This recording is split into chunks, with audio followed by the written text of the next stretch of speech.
안녕하십니까. 부동산 경매와 경제 정책의 흐름을 날카롭게 분석하는 비즈니스 채널 부동산 사고팔고의 매니저 부사팔입니다.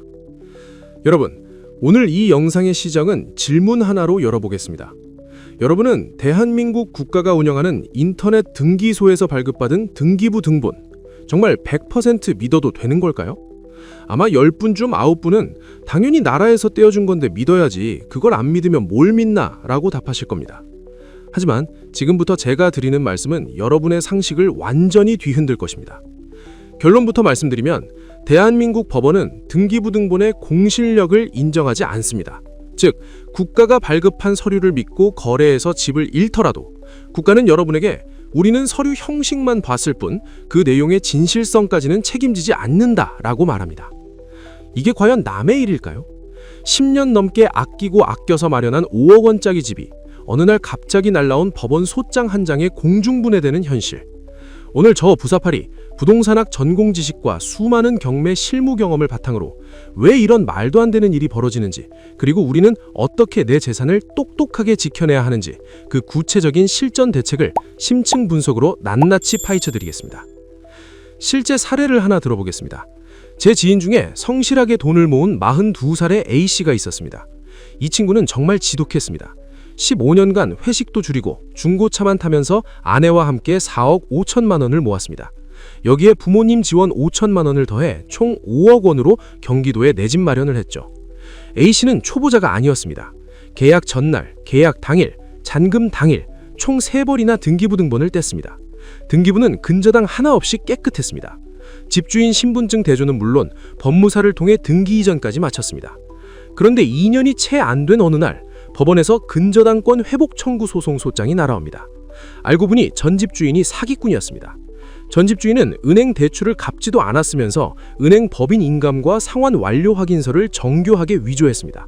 이 가짜 서류를 등기소에 냈고 등기소는 형식적인 요건이 맞다는 이유로 근저당을 지워줬습니다. 은행은 나중에 이 사실을 알고 소송을 제기했습니다. 이 근저당 말소 등기는 위조에 의한 무효이니 말소되기 전 상태로 다시 회복하라 라고 요구한 것이죠. 결과는 어떻게 됐을까요? 대법원까지 간 끝에 A씨는 패소했습니다. 법원은 이렇게 판결했습니다. 등기부 등본은 공신력이 없다. 은행의 근저당권은 유효하게 복원되어야 하며 A씨는 사기친 전 소유자에게 따로 손해배상을 청구하라. 이미 전 집주인은 5억 원을 들고 해외로 도주한 상태였습니다. 결국 A씨의 집은 경매로 넘어갔고 은행이 3억 5천만 원을 먼저 가져간 뒤 A씨에게 남은 건 고작 1억 원뿐이었습니다. 10년의 노력이 불과 1년 8개월 만에 사실상 무너진 셈입니다. 왜 이런 비상식적인 판결이 나올까요? 법적 근거로 분석해 보겠습니다. 대한민국 등기소는 형식적 심사주의를 따릅니다. 전국에 매일 쏟아지는 수만 건의 등기 신청을 처리하면서 등기 공무원이 실제 은행에 전화해 진짜 돈 갚았나요? 라고 실질적인 내용까지 확인할 의무가 없다는 뜻입니다. 실제 판례를 보면 등기 관련 국가배상 소송에서 국가 책임이 인정되는 경우는 극히 예외적입니다. 담당 공무원의 고의나 중대한 과실이 명백히 입증되지 않는 한 대부분 면책됩니다. 이는 국가가 악의적으로 책임을 회피한다는 뜻이 아니라 제도 구조상 그렇게 설계되어 있다는 의미입니다. 즉, 등기부 등본은 국가가 관리하고 공개하는 문서이긴 하지만 법적으로는 그 내용의 진실성까지 국가가 보증하는 문서는 아니라는 것입니다. 부동산 경매 시장에서도 마찬가지입니다. 제가 수많은 경매 현장을 다니며 본 바로는 등기부만 믿고 입찰했다가 소유권 분쟁이나 이전 등기 말소 소송에 휘말려 보증금을 손해보는 사례가 매년 반복적으로 발생하고 있습니다. 등기부는 단지 공시수단, 즉 이런 상태인 것 같아요 라고 보여주는 참고자료일 뿐 국가가 이 내용은 무조건 진실입니다 라고 도장을 찍어준 보증서가 아니라는 사실을 반드시 명심해야 합니다. 자, 그럼 우리 매니저님들 그리고 시청자 여러분, 우리는 이 불안한 구조 속에서 어떻게 대처해야 할까요? 저 부사팔이 제안하는 7가지 실전 방어 전략입니다. 메모 준비하십시오. 첫째, 등기부 등본은 반드시 말소사항 토함으로 발급받으십시오. 현재 유효사항만 보면 과거의 위험한 이력이 가려집니다. 빨간 줄이 그어진 과거 이력을 봐야 이 집의 히스토리를 알 수 있습니다. 둘째, 최근 1년 내에 근저당이 말소된 기록이 있다면 해당 은행 지점에 직접 확인하십시오. 이 아파트 몇 호, 근저당 말소된 거 정상 상환 맞나요? 이 한 통의 전화가 여러분의 5억 원을 지킵니다. 셋째, 등기부에 가등기라는 세 글자가 보이면 무조건 피하십시오. 가등기는 일종의 예약입니다. 나중에 본등기가 실행되면 그 사이의 모든 권리는 사실상 보호받기 어렵습니다. 넷째, 신탁 등기가 되어 있다면 반드시 신탁회사에 직접 연락하십시오. 신탁회사의 동의 없는 계약은 법적으로 매우 불안정한 지위에 놓이게 됩니다. 나중에 문제가 생겨도 보호받지 못할 위험이 큽니다.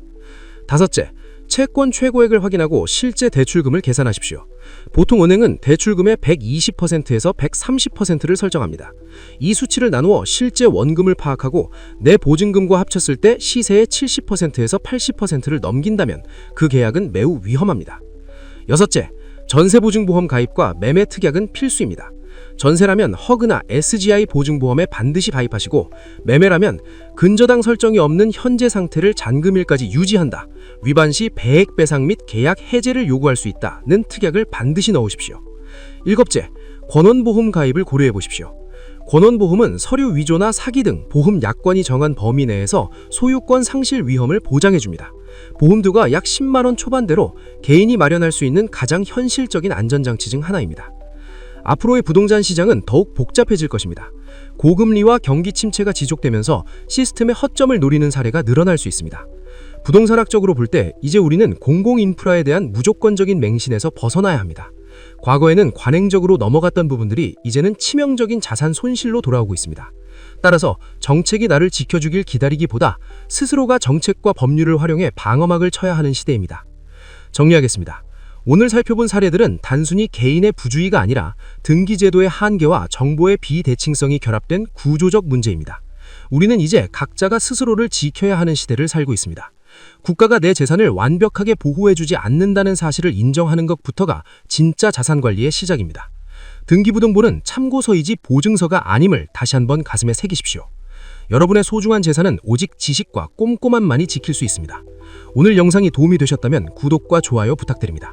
부동산 사고팔고는 여러분이 승리자가 될 수 있도록 항상 가장 객관적이고 날카로운 정보를 전달하겠습니다. 지금까지 매니저 부사팔이었습니다. 감사합니다.